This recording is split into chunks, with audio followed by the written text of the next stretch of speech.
नमस्कार। हरियाणा की हर एक सियासी खबरों के खास कार्यक्रम सियासी गलियारा में आपका स्वागत है। मैं हूं आपके साथ भविष्य त्यागी। अगले आधे घंटे में हरियाणा की सियासत की हर एक खबर की बात करेंगे, हर एक सियासी पहलू आपको समझाएंगे और तमाम राजनीतिक हलचल प्रदेश की आपको दिखाएंगे। तो हरियाणा की राजनीति से जुड़ी हर खबर पर होगी हमारी नजर। अगले आधे घंटे मेरे साथ देखिए सियासत की तमाम खबरें। तो चलिए शुरू करते हैं सियासी गलियारा।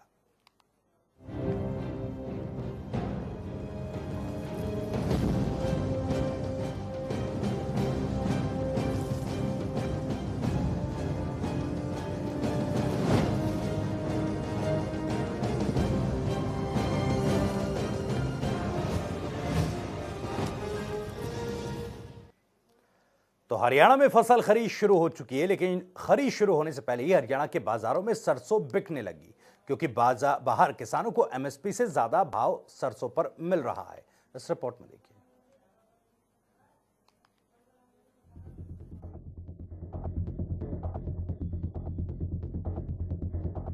हरियाणा में गेहूं की फसल खरीद शुरू हो गई है, लेकिन सीएम मनोहर लाल पहले ही इस बात को कह चुके हैं कि हरियाणा में गेहूं की खरीद ज्यादा होगी, क्योंकि इस बार सरकार को सरसों खरीद की उम्मीद नहीं है, क्योंकि बाजार में सरसों एमएसपी से महंगी बिक रही है। इस बार सरसों चूँकि एमएसपी से ऊंचे दामों पर बिक रही है, इसलिए एमएसपी पर हमें मिल पाएगी ऐसा मुझे लगता नहीं है, क्योंकि पहले से ही वो 500-600 रुपया क्विंटल रेट उसका ऊपर चल रहा है। जी हां, सरसों एमएसपी से ज्यादा रेट पर बिक रही है। दरअसल सरसों किसानों के लिए फायदेमंद साबित हो रही है। किसानों को खुले बाजार में एमएसपी से ज्यादा रेट मिलने से किसान डायरेक्ट आढ़तियों को फसल बेच रहे हैं। सरकार ने सरसों का रेट 4,600 रुपए निर्धारित किया है, जबकि बाजार में 5,000 रुपए ज्यादा रेट में बिक रही है। रोहतक की नई अनाज मंडी में अब तक करीब 550 क्विंटल सरसों की बिक्री हो चुकी है। अधिक दाम मिलने के चलते किसान सरकारी एजेंसी के बजाय डायरेक्ट आढ़ती को बेच रहे हैं, जो सरकारी रेट से 400 रुपए तक ज्यादा दे रहे हैं। ऐसे में आढ़तियों से निजी एजेंसियों ने संपर्क किया है, जो कि फसलों को खरीद कर उन तक पहुंचा देते हैं। और यही वजह है कि हरियाणा में लगभग सरसों पहले ही बिक चुकी है। तभी सीएम मनोहर लाल भी कह रहे हैं कि इस बार उम्मीद कम है। इस बार सरसों चूँकि एमएसपी से ऊंचे दामों पर बिक रही है ऐसा मुझे लगता नहीं है, क्योंकि पहले से ही वो 500-600 रुपया क्विंटल रेट उसका ऊपर चल रहा है। एक तरफ किसानों का प्रदर्शन और इसके बीच सरकार की फसल खरीद, लेकिन हरियाणा में सरसों का खरीद से पहले ही बिक जाना क्या संदेश दे रहा है, ये समझना शायद सरकार के लिए भी जरूरी है। ब्यूरो रिपोर्ट, जनता टीवी। उधर हरियाणा में पहले दिन मंडियों में किसानों की फसल खरीदी गई, लेकिन इस बार किसान आंदोलन के चलते प्रदेश के कई मंडियों में सन्नाटा भी दिखाई दिया, तो कहीं थोड़ी बहुत हलचल देखने को मिली। ये रिपोर्ट देखिए।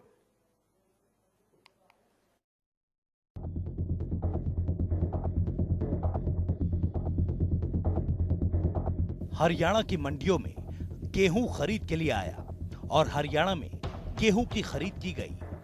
सीएम पहले ही साफ कर चुके थे कि फार्म कटने के 72 घंटे में अगर किसानों की अदायगी नहीं हुई तो उन्हें 9% ब्याज दिया जाएगा। इस संबंध में सभी अधिकारियों को निर्देश जारी कर दिए गए हैं। पर जो डिलेड पेमेंट है, यानी ये फार्म कटने के 72 घंटे के बाद यदि पेमेंट होती है, क्यों 72 ही है ना, 72 घंटे के बाद अगर डिले होता है तो फिर इंटरेस्ट देंगे हम 9% का। सरकार का प्रयास था कि इस साल 100% अदायगी किसानों को उनके खातों के माध्यम से की जाए। आढ़तियों को मिलने वाली आढ़त सरकार ने अपने सर लेते हुए फैसला किया था कि सरकार की तरफ से आढ़तियों को आढ़त की अदायगी की जाएगी। लेकिन इन सबसे परे एक मसला था, जो था किसान आंदोलन का। एक तरफ किसान प्रदर्शन कर रहे हैं और दूसरी तरफ इस प्रदर्शन का असर हरियाणा की मंडियों पर फसल खरीद के पहले दिन भी देखने को मिला। प्रदेश की कई मंडियों में सन्नाटा भी पसरा रहा और कई किसान नाराज भी दिखाई दिए। इस बार अभी तक कोई व्यवस्था नजर नहीं आ रही है मंडी में। ना तो सफाई का विशेष प्रबंध कुछ भी हुआ है, ना कोई बिजली पानी का प्रबंध हुआ है, लाइटें भी खराब पड़ी है, पानी की भी व्यवस्था नहीं हुई है। अभी तक कोई किसान नहीं पहुंचा अनाज मंडी में। सफाई व्यवस्था जो है पहले से तो बेहतर है, लेकिन माल का जो कूड़ा निकलता है वो शाम की शाम उठ जाए तो सफाई व्यवस्था अच्छी रहे। एक तरफ किसान नाराज दिखे, मंडियों में सन्नाटा रहा, तो दूसरी तरफ प्रदेश की कई मंडियों में किसान अपनी फसल लेकर भी पहुंचे और फसल को बेचा भी। गेहूँ हमारे शाहपुर बेगू में आज पहली बार कटिंग हुई है जी। आज कंबाइन लग चुकी है जी, 1-2 घरों के चल रही है जी। अच्छा झाड़ बता रहे हैं जी, 60 मन से ऊपर निकलेगा जी। मंडियों में जी 1-2 दिन में हो जाएगी जी। नहीं, अभी आए हैं जी, सरसों लेके आए हैं जी, ये अपने लग रहा है जी, अपने भाव बहुत मिल रहा है जी। किसान आंदोलन के बीच सरकार का फसल खरीदना कुछ किसानों को रास आया तो कुछ को नहीं, और यही वजह रही कि फसल खरीद के पहले दिन वैसा माहौल हरियाणा की मंडियों में नहीं था जो पहले देखा जाता था। ब्यूरो रिपोर्ट, जनता टीवी।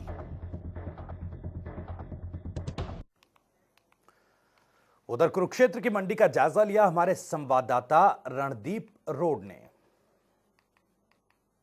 हरियाणा सरकार के आदेशों के अनुसार आज 1 अप्रैल से गेहूं खरीद शुरू होनी चाहिए थी। हम पीपली अनाज मंडी में हैं। कुरुक्षेत्र की पीपली अनाज मंडी बड़ी मंडी है। यहां पर किसी तरह की गेहूं खरीद की कोई प्रक्रिया सामने नहीं आ रही है। हालांकि ये भी है कि पूरी मंडी में ऐसी कोई व्यवस्था नज़र नहीं आ रही कि ये लगे कि गेहूं खरीद शुरू हो रही है, और प्रशासन की तरफ से जो दावे थे सरकार की तरफ से वो हवाई होते दिखाई दे रहे हैं। हमारे साथ कुछ आड़ती और मंडी एसोसिएशन के अध्यक्ष हैं, इनसे बातचीत करेंगे। क्या कहेंगे, जो आज गेहूं खरीद शुरू होनी चाहिए? आज गेहूँ की खरीद शुरू होनी चाहिए थी जी, जबकि कोई इंतजाम नहीं है। मंडी में बुरा हाल है, सड़कों टूटी बड़ी, गंदगी के अड्डे अब आ रहे हैं जी। कोई एजेंसी नहीं पता, अब तक कोई बारदाना नहीं आड़तियों के पास बिल्कुल भी। तो प्रशासन की तरफ से क्या कोई गाइडलाइन नहीं आई? प्रशासन की तरफ से ये दिया गया था, कहा गया था भाई 1 तारीख से परचेज शुरू करेंगे, लेकिन इनके दावे फैल हैं जी। बिल्कुल ही कोई भी अगर 1 कट्टा भी गेहूं को आगे तोड़ने का किसी पे कोई इंतजाम नहीं है। तो कोई मीटिंग हुई नोडल अधिकारियों की? नहीं, कोई मीटिंग नहीं हुई सर, कोई अधिकारी नहीं आया। एक यहाँ सड़कों का इतना बुरा हाल है जी, नई सड़कों का टेंडर होया था, 1 हफ्ते पहले कंप्लेंट दे दी, अब तक कोई कार्रवाई नहीं। जबकि 30 mm माल चढ़ाना था, वो 15 mm तक की सीमित रह रहे जी। कोई अधिकारी सुनने को तैयार नहीं। सुनने में आया भाई 1 एजेंसी को खरीदेगी पीपली, जबकि पीपली में 2 एजेंसियों की बहुत जरूरत है। एफर्ट के लिए भी हमने डीसी साहब को लिखा था, डीसी साहब ने आश्वासन भी दिया था भाई मैं जल्दी एफर्ट की कराऊंगी, लेकिन ना कोई व्यवस्था नहीं। पीपली मंडी में सचिव हैं, और ये देख सकते हैं आलू यहाँ पर पड़ा है, और गेहूं खरीद जो आज से शुरू होनी चाहिए थी, तो एक तरह से ये शेड खाली होना चाहिए था। गेहूं खरीद के लिए प्रक्रिया शुरू होनी चाहिए थी। किसी तरह की नोडल अधिकारियों के साथ बैठक नहीं हुई है। यहाँ तक कि जो मंडी में आने वाली जो मुख्य सड़क है वो भी अनकम्प्लीट पड़ी है, उस पर किसी तरह की ट्रैक्टर ट्रॉली आ नहीं सकती। जो सड़क है वो भी ढंग से नहीं बनाई जा रही, और पूरी जो मंडी है एक तरह से खाली पड़ी है। ये कह सकते हैं कि आज ना तो किसान पहुँचे हैं क्योंकि कोई तैयारी नहीं है प्रशासन की तरफ से। आड़ती एसोसिएशन अपना रोना रो रही है, और किसी तरह की तैयारी प्रशासन की तरफ से दिखाई नहीं दे रही है। रणदीप रोड, जनता टीवी, कुरुक्षेत्र। वहीं प्रदेश में गेहूं, सरसों की सरकारी खरीद शुरू हो चुकी है, लेकिन अनाज मंडियों में सरकार के उस दावे की पोल खुलती नजर आ रही है जिसमें सरकार दावा कर रही है कि किसानों को किसी प्रकार की कोई दिक्कत नहीं आएगी। रिपोर्ट देखिए। आज से पूरे प्रदेश भर में गेहूं और सरसों की फसल की सरकारी खरीद शुरू हो गई है, जहां मुख्य गेट पर कोविड के नियमों की पालना सोनीपत की अनाज मंडी में तौर पर देखी जा रही है। तो वहीं दूसरी तरफ जिस प्रकार से मंडी प्रशासन द्वारा दावे किए गए थे कि मंडी प्रशासन द्वारा सभी इंतजाम मुकम्मल हैं, लेकिन धरातल पर पहुंचकर हमने यहां जायजा लिया, और जायजे के दौरान हालांकि मुख्य गेट के साथ एक पुराना वाटर कूलर और एक नया कूलर लगवाने का प्रावधान जो है आज शुरू किया जा रहा था, काम चल रहा था। लेकिन मंडी के अलग अलग कोने पर 2 अलग अलग कोनों पर भी जो है पानी की टंकी जरूर रखी गई है, लेकिन उनमें न तो पानी नज़र आया और ना ही उन पर ठुटियाँ लगी हुई थी, और एक टंकी पर जो है पानी बिल्कुल नहीं था। दूसरी तरफ अगर बात करें तो उसकी ठुटियाँ गायब हैं, और वहीं ना किसी भी प्रकार का वाटर कूलर वहाँ देखने को मिला। यानी कि दूसरी तरफ अगर बात करें तो व्यवस्थाएं जो हैं लिफापोती सा नज़र आया। दूसरी तरफ मंडी प्रशासन की तरफ से टॉयलेट की सुविधा किसानों के लिए मुहैया कराने की बात कही जा रही थी, तो टॉयलेट की व्यवस्था जो है मंडी के अंदर नहीं कराई गई है। मंडी से बाहर जो है गेट के साथ ज़रूर है। हालांकि मंडी का दायरा जो है काफ़ी बड़ा माना जाता है और मंडी में अगर किसी कोने पर किसान अपनी फसल को लेकर आया है और उसको शौचालय की आवश्यकता पड़ती है तो उसको मुख्य गेट के पास ही आना पड़ेगा। हालांकि पिछले लंबे समय से किसान जो है शौचालय की मंडी के अंदर ही मांग करते नज़र आ रहे हैं, लेकिन अभी तक जो है मंडी प्रशासन ने इस पर संज्ञान नहीं लिया। हालांकि दूसरी तरफ अगर बात करें तो इस बार एमएसपी पर जो है गेहूं और सरसों की खरीद जो है वो सरकार की तरफ से की गई थी। हालांकि सरसों की फसल जो है एमएसपी से ज़्यादा पहले ही आढ़तियों द्वारा खरीद की जा रही है। दूसरी तरफ इस बार पिछले साल की तुलना में गेहूं और सरसों की फसल एमएसपी से ज़्यादा, यानी कि एमएसपी का जो पिछले साल रेट निर्धारित किया था उसके तहत ही इस बार ज़्यादा भाव में खरीद की जानी है। और वहीं अलग अलग व्यवस्थाओं का हमने जायज़ा लिया। और वहीं दूसरी तरफ इस बार नमी की जो मॉइस्चराइज़र की मात्रा जो पिछले साल की तुलना में इस बार 12% रखी गई है। और किसान जो है मेरी फसल मेरे ब्यौरा के तहत ही जिन किसानों ने रजिस्ट्रेशन कराया है वही किसान अपनी फसल एक शेड्यूल के अनुसार लेकर आ सकेंगे। और जिन किसानों ने अभी तक अपनी फसल का रजिस्ट्रेशन पोर्टल पर नहीं कराया है उसके लिए सरकार द्वारा 2 दिन का अतिरिक्त समय भी दिया जा रहा है, जिसके तहत किसान अपनी फसल का रजिस्ट्रेशन दोबारा कर सकेंगे और अपनी फसल को मंडी में ठीक हिसाब से बेच पाएंगे। सोनीपत से जनता टीवी के लिए राम सिंह मान। वहीं रेवाड़ी की मंडी में फसल खरीद को लेकर क्या कुछ इंतजाम किए गए हैं, इसको लेकर जनता टीवी की टीम ने जायजा लिया। जरा ये रिपोर्ट देखिए। में आज से गेहूं की खरीद शुरू हो चुकी है। रेवाड़ी अनाज मंडी के साथ साथ जो बावल की अनाज मंडी है, कोसली की अनाज मंडी है, उसमें भी आज से गेहूं की खरीद शुरू हो गई है। आज उन ही किसानों की खरीद हो पाएगी जिनको प्रशासन की तरफ से यहाँ मैसेज भेजे गए हैं। जो बिना मैसेज के यहाँ किसान आएंगे उसकी जो है उनके जो गेहूं की खरीद यहाँ नहीं हो पाएगी। अगर तैयारियों की बात करें तो प्रशासनिक अधिकारियों ने पहले भी अधिकारियों की मीटिंग लेकर यह तय कर लिया गया था कि किसानों को किसी भी तरीके से कोई असुविधा न हो पाए। पेयजल से लेकर और जो दूसरी मूलभूत जो सुविधाएं हैं किसानों की उसे पूर्ण करने का दावा यहाँ किया जा चुका है।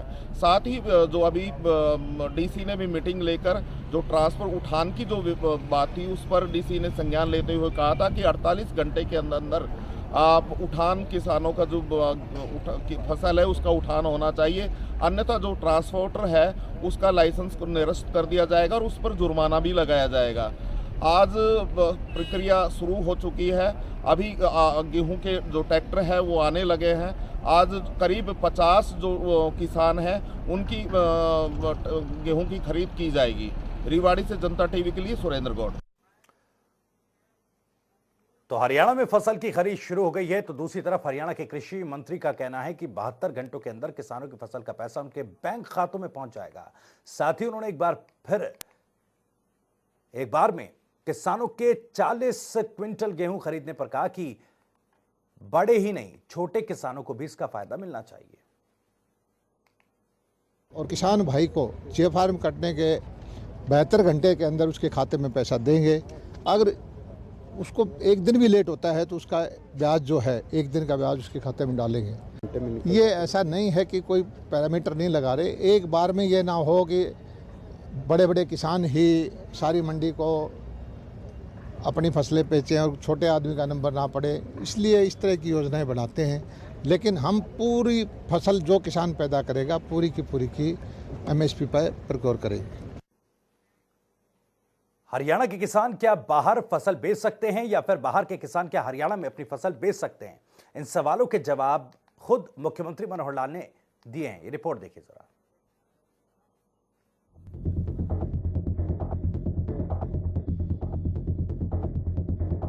नए कृषि कानूनों को रद्द कराने की आस लिए किसान अभी भी दिल्ली हरियाणा की सीमाओं पर अड़े हुए हैं, ना झुकने को तैयार और ना ही नए कानूनों के प्रावधानों को मानने को तैयार। इनमें वो किसान भी हैं जो हरियाणा के अलावा पश्चिमी उत्तर प्रदेश और पंजाब से भी आते हैं। लेकिन जिद सिर्फ इतनी हो तो समझ भी आ जाए, यहाँ तो चाहत ये भी है कि जिन प्रदेश की मंडियों में कीमत ज्यादा मिलती हो वहाँ फसल का सौदा भी किया जाए। मसलन नाम लेने की जरूरत नहीं, हम बात कर रहे हैं हरियाणा की।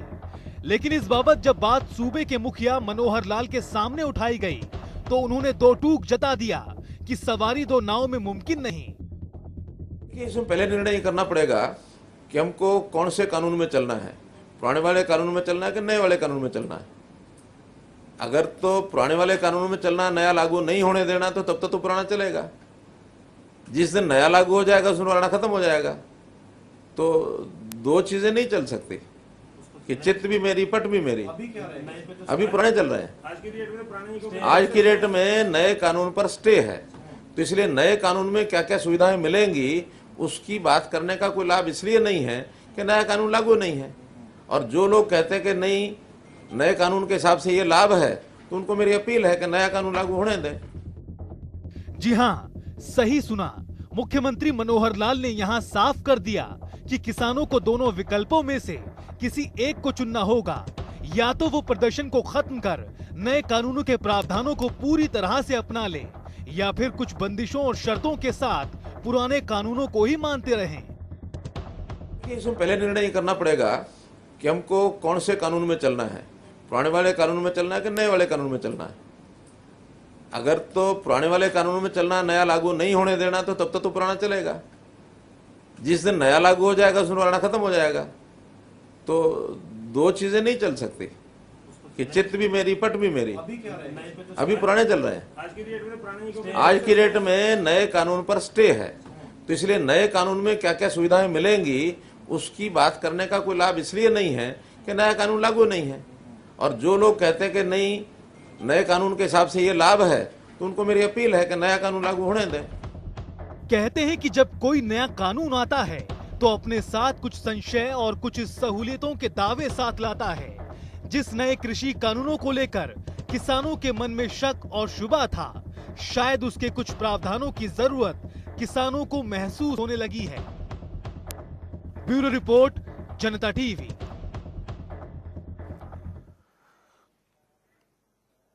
दिल्ली के बाद अब पंजाब सरकार की तरफ से महिलाओं को बस में फ्री सफर का ऐलान किया गया।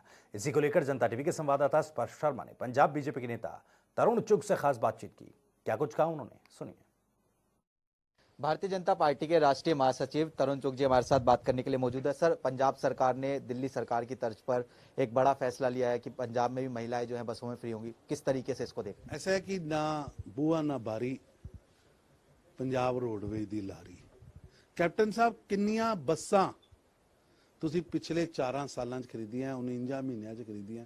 ਜਨਤਾ ਨੂੰ ਇਹ ਤੇ ਦੱਸੋ, ਅੱਜ ਵੀ ਪੰਜਾਬ ਦਾ ਪਬਲਿਕ ਟਰਾਂਸਪੋਰਟ ਮਾਫੀਆ ਚਲਾ ਰਿਹਾ। ਤੁਸੀਂ ਕਹਿੰਦੇ ਮੈਂ ਮਾਫੀਆ ਕੰਟਰੋਲ ਕਰਾਂਗਾ, ਮਾਫੀਆ ਤੇ ਕੰਟਰੋਲ ਨਹੀਂ ਕੀਤਾ।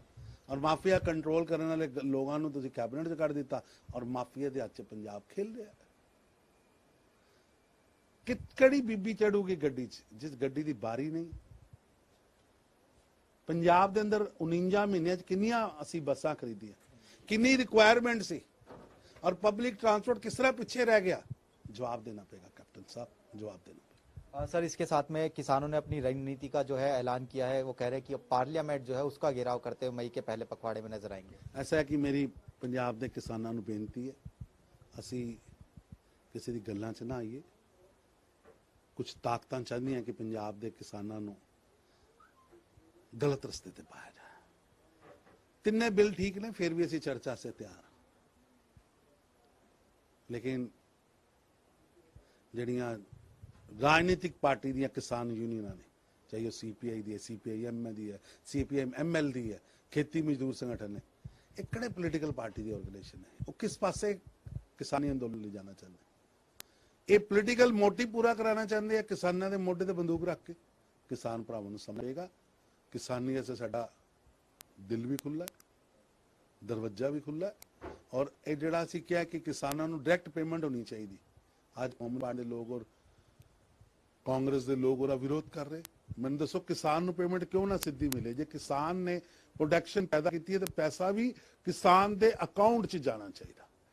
लेकिन दुर्भाग्य है कि कैप्टन अमरिंदर सिंह जी तुसीं रोक ला रहे हो। ਤੁਸੀਂ ਉਹਨੂੰ ਪੈਸਾ ਨਹੀਂ ਸਿੱਧਾ ਦੇਣਾ ਚਾਹ ਰਹੇ, ਜਦ ਕਿ ਤੁਸੀਂ ਆਪ 2018 ਦੀ ਮੀਟਿੰਗ 'ਚ ਫੈਸਲੇ 'ਚ ਤੁਹਾਡੀ ਸਰਕਾਰ ਵੀ ਸ਼ਾਮਲ ਸੀ। ਅੱਜ ਸਾਰੇ ਹਿੰਦੁਸਤਾਨ 'ਚ ਲਾਗੂ ਹੋ ਗਿਆ, ਪੰਜਾਬ 'ਚ ਲਾਗੂ ਨਹੀਂ। ਔਰ ਇਹ 'ਚ ਸਪਸ਼ਟ ਲਿਖਿਆ ਕਿ ਕਿਸਾਨ ਨੂੰ ਆਪਣੀ ਜ਼ਮੀਨ ਨਹੀਂ ਦੱਸਣੀ ਪਏਗੀ। ਕੈਪਟਨ ਸਾਹਿਬ, ਇਹ ਤੁਹਾਡੇ ਨਾਂ ਦਾ ਹੀ ਚਿੱਠੀ ਹੈ। ਇਹ 'ਚ ਸਪਸ਼ਟ ਲਿਖਿਆ ਜ਼ਮੀਨ ਨਹੀਂ ਦੱਸਣੀ ਪਏਗੀ। ਕਿਰਾਏਦਾਰ ਜਿਹੜਾ ਜ਼ਮੀਨ ਵਾਹ ਰਿਹਾ ਕੋਈ ਵੀ ਵਿਅਕਤੀ ਹੈ, ਪੱਟੇ ਦੇਗੀ ਜਿਹਦੇ ਕੋਲ, ਉਹ ਵੀ ਉਹਨੂੰ पेमेंट होगी। सर बहुत बहुत शुक्रिया।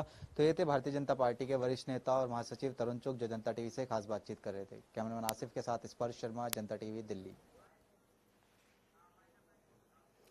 तो फिलहाल सियासी गलियारा में इतना ही। फिलहाल रुकेंगे एक छोटे से ब्रेक ले, ब्रेक के उस पार भी खबरें जारी।